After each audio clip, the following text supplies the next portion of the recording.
బలవంతుడైన దేవునికి మహిమ కలుగునుగాక. ప్రియ స్నేహితులందరికీ దివ్య వాక్యోదయం. ఈనాటి పాఠ్యభాగము 1 యోహాను 2:14. యవనస్తులారా, మీరు బలవంతులు, దేవుని వాక్యము మీయందు నిలుచుచున్నది, మీరు దుష్టుని జయించున్నారు గనుక మీకు వ్రాయిచున్నాను.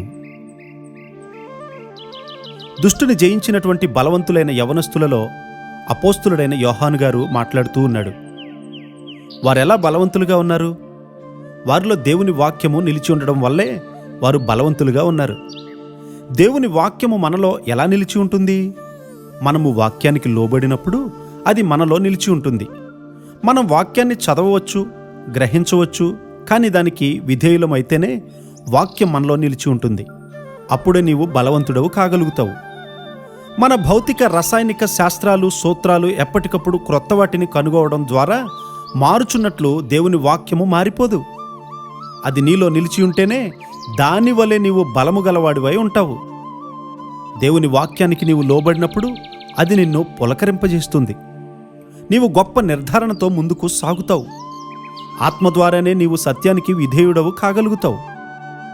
ఆత్మీయ పరిపూర్ణతకు పరిమితి అనేది లేదు. దేవుడు నిన్నెంతగా పైకి లేవనెత్తగలడో నీకు తెలియదు. సత్యానికి విధేయుడు అవడం వల్ల నీ మనస్సు శుద్ధీకరించబడుతుంది. క్రైస్తవ భక్తి నీ అంతరంగంలో నీ తలంపులను తాకుతుంది. నీ తలంపులు, ఊహలు కూడా శుద్ధీకరించబడతాయి. దేవుని వాక్యాన్ని ధ్యానిస్తూ దానికి లోబడడం గొప్ప విషయం. స్వాభావికంగా మనం దుష్టత్వంతో నిండిన వారము.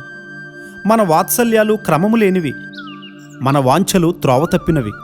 కానీ దేవుడు తన శక్తి ద్వారా మనలను లేవనెత్తి మన వ్యక్తిత్వాన్ని అంతటినీ కూడా పునర్నిర్మిస్తాడు. దేవుని వలన జన్మించి ఆయన చిత్తములో నిలిచి ఉంటే నీవు శాశ్వత శోభాతిశయముగా చేయబడతావు. నిరంతరము దేవుని చిత్తాన్నే చేయడం వల్ల యేసయ్యను సాతాను ఓడించలేకపోయాడు. కాబట్టి ఆయన నిరంతరము జీవిస్తూ ఉన్నాడు. నీవు దేవుని చిత్తాన్ని చేస్తే నీ జీవితం క్రీస్తు కొరకు స్థిరమైన స్తూపం వలె ఉంటుంది. సాధు సుందర్ సింగ్ గారు అలాంటి ఒక నిత్య స్తూపమని మనం చెప్పవచ్చు. లోకమాయనకు ఆకర్షణగా లేదు. నీవు దేవుని వాక్యంతో దుష్టుని జయించగలుగుతావు. నీ వ్యక్తిగత జీవితము, కుటుంబ జీవితంలో, ఇతరులతో ఉన్నటువంటి బంధుత్వములో, స్త్రీ పురుష సంబంధాలలో ఆయన పరిపూర్ణ చిత్తాన్నే చేయండి. దేవునితో ఉంటూ ఆయనకు లోబడే వారికి గొప్ప ధన్యతలున్నాయి. అంతేగాక అవన్నీ తరతరాలకు ఆశీర్వాదకరములుగా ఉంటాయి. అలాంటి ఆశీర్వాదాలు మనందరి జీవితాలలో కలుగునుగాక. ఆమేన్.